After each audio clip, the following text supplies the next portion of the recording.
evaluate their beliefs using these 5 questions for evaluating the relative health value of their beliefs.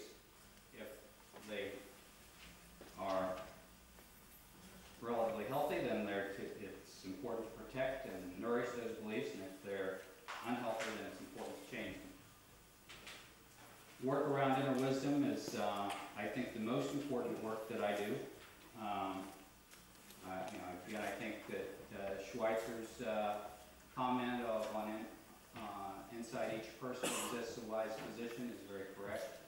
And I think beginning to understand and tap into that is the essence of healing and much of the essence of life and of spirituality and many other things. So I consider it to be very important, and we do it in a very specific way.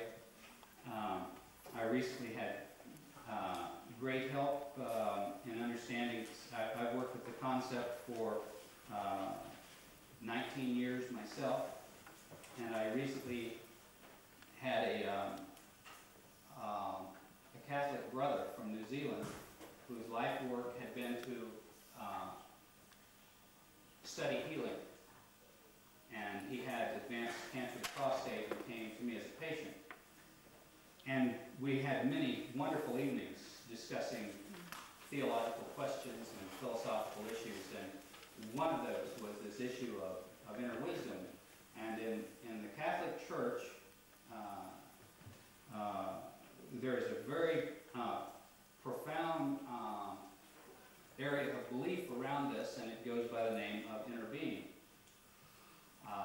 And we found that basically we had almost complete agreement about the nature that my understanding of what I was calling inner wisdom was the same thing that he was calling inner being. And so I was asking him, well, why is it that we go inside and we have very important questions for ourselves, and we ask these questions and we don't get answers? Because that's a part of the process. And I loved his answer. And I'll try to paraphrase it as best as I can. And he said it as he answered me, because we were never in a hurry to answer each other's questions. That made it really nice to just sit back and do a lot of talking to someone who spent his lifetime, studying healing, going to all the healing shrines, and he began to talk about how, in basically all the religions, one of the most common ways that the relationship between man and God is described is as parent to child or grandparent to grandchild. Okay? That in almost all religions, you will find this as one of the most common ways of the religion describing the relationship between God and humankind as parent to child or grandparent to grandchild. And that also is compatible with my experience and study. And he said, now, if I, as a parent or a grandparent, answer every question that you bring to me, then you as a child grow weaker. So it's important to answer some questions, and it's important not to answer some questions. And it's the parent or grandparent's decision on what gets answered, and not the child's. And that made so much sense to me. And, yeah.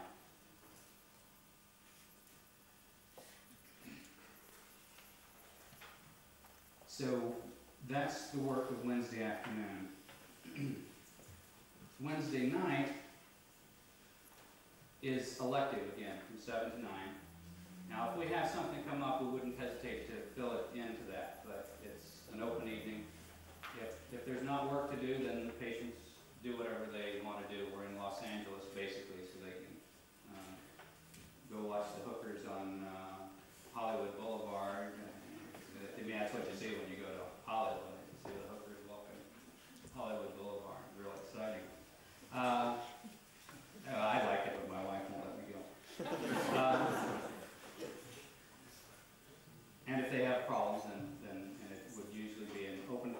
so they may have requests to have specific information or topics covered. Thursday morning, the work is on death and reoccurrence.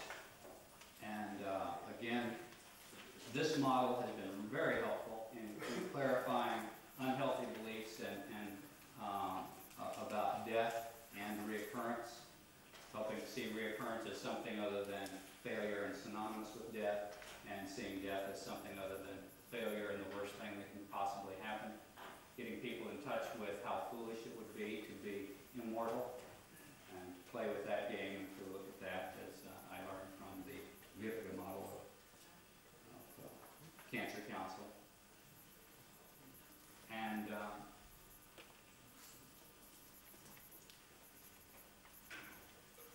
or was it the Genetska model?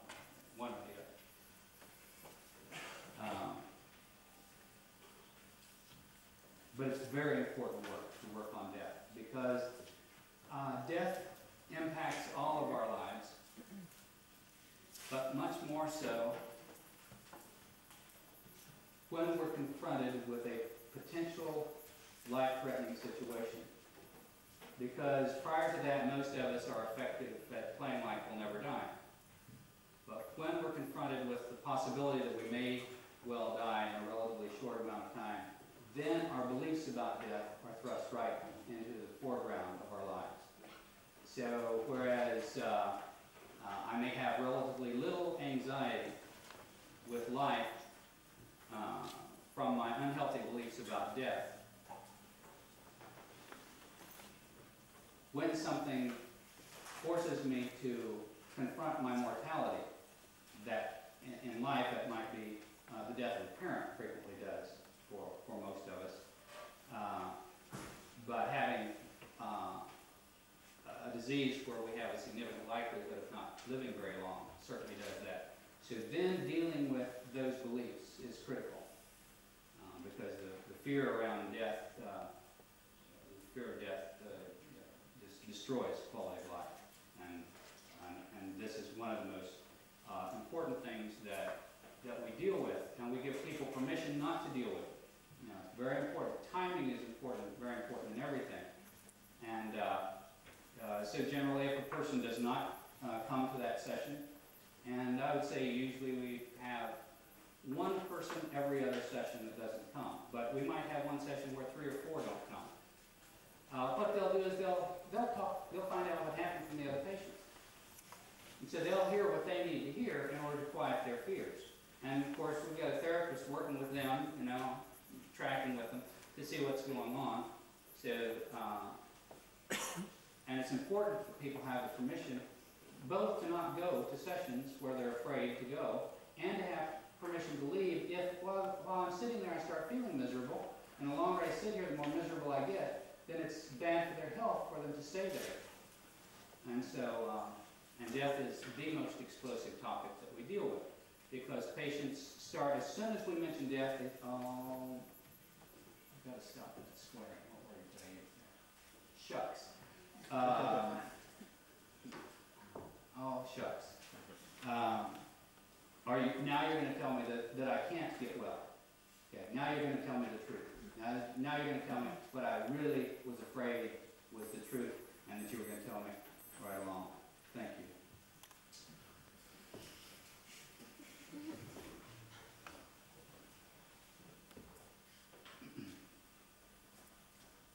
Thursday afternoon is more work on goals and play.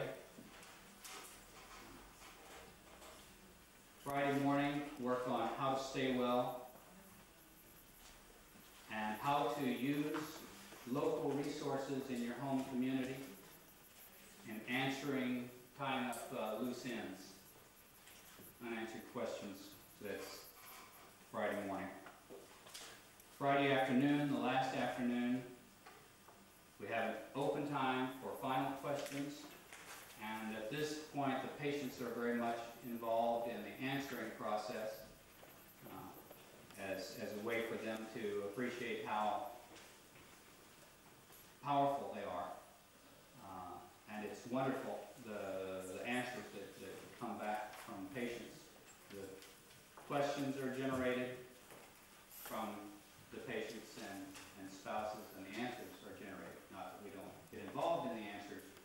primary answer is always coming from them. And we start this early in the week, but we've really got it honed by Friday, because again, the therapy needs to empower the person, and they need to be answering their own questions and appreciate the resources that they have at their disposal, themselves and the other significant people. And we've spent a lot of time prior to this helping them connect. They're from great distances. The most difficult time for patients is the first month after they go home, trying to establish habit patterns of working. So that early in the week we've had them connect with someone that they feel a strong connection to, and they are to talk to that person by phone twice a week.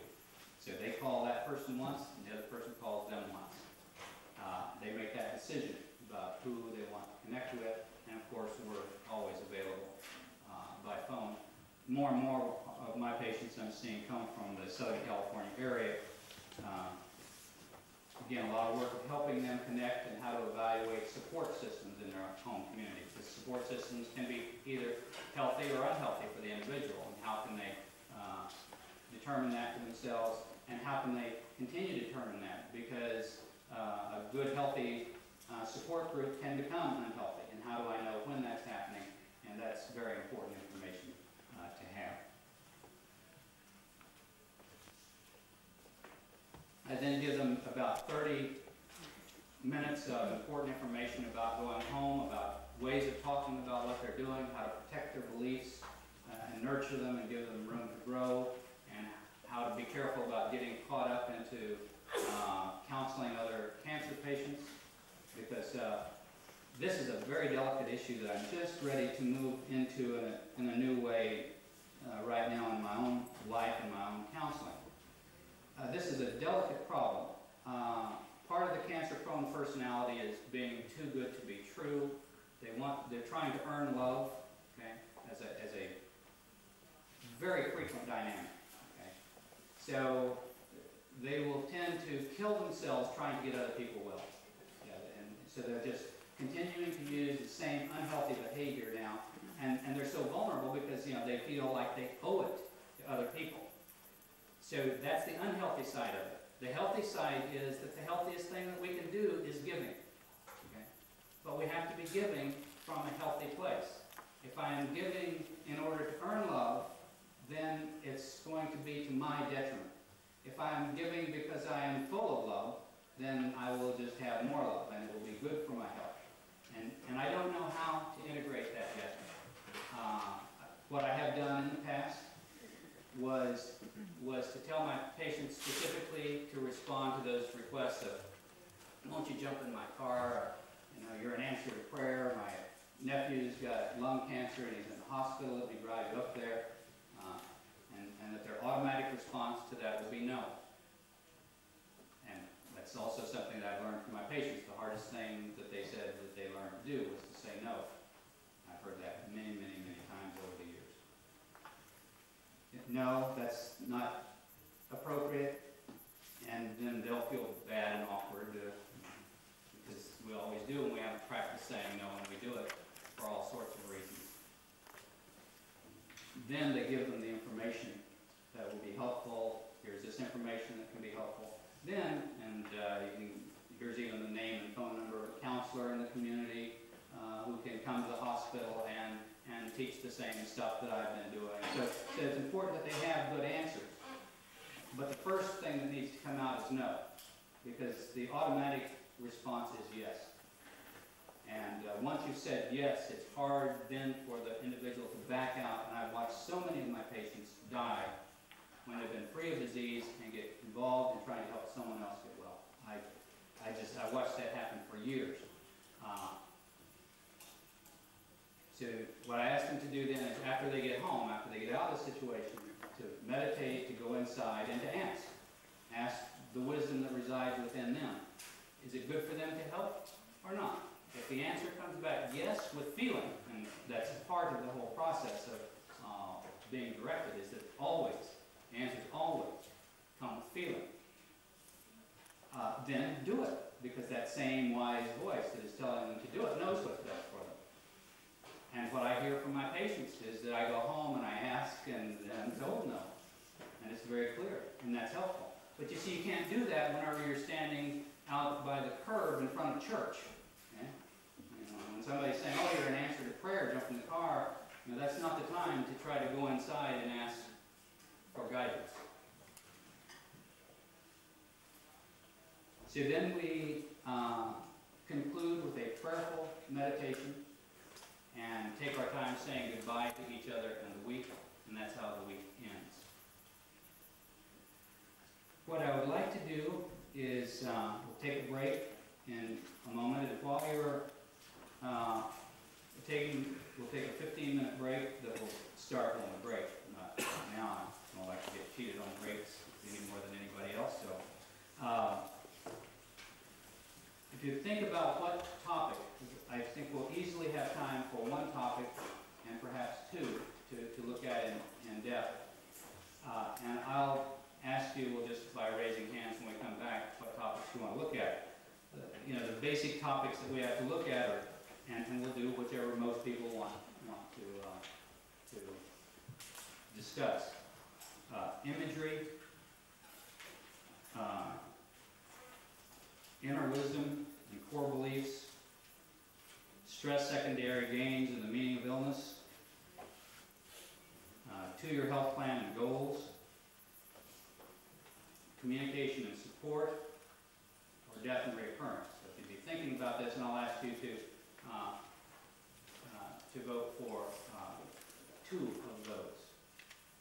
And so we'll try to get consensus on what most people want to hear about and what's the second most, and then spend the rest of the afternoon discussing that. Also, when we come back, I'll try to respond to any questions that are left over from this before we get into that, and take whatever time we need to deal with questions. So we'll, at this time, start a 15-minute break. Thank you very much.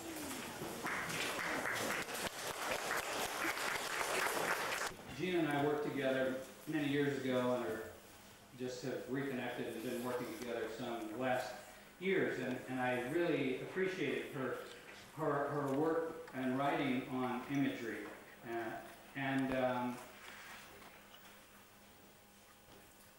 in viewing imagery, I look at it as all of the workings of the imagination. So these are much more than the images or the pictures that we appear, but all of the workings of the imagination. It is the oldest form of healing used on the planet. It's dated back certainly to the French cave wall paintings, which makes it between 20 and 30,000 years old. And my guess is it's certainly probably as old as language. So I think it's important to begin to appreciate how it works, because it's working in all of us and in all of our patients all of the time. So how does it work in the individual patient from the time that they're diagnosed? Again, appreciating that it's all of the workings of the imagination. So the person comes to the diagnosis of cancer with the totality of their life experiences. All of their beliefs, all of their experiences they bring to that situation. Then they are given a diagnosis of cancer. Now it's important to appreciate what Epictetus said, the Greek Stoic philosopher, that people are not upset by things, but by the view they take of them. Okay, this is a cornerstone in behavioral therapy. People are not upset by things, but by the view they take of them. It's important to remember, and all of us as parents can appreciate, how if we take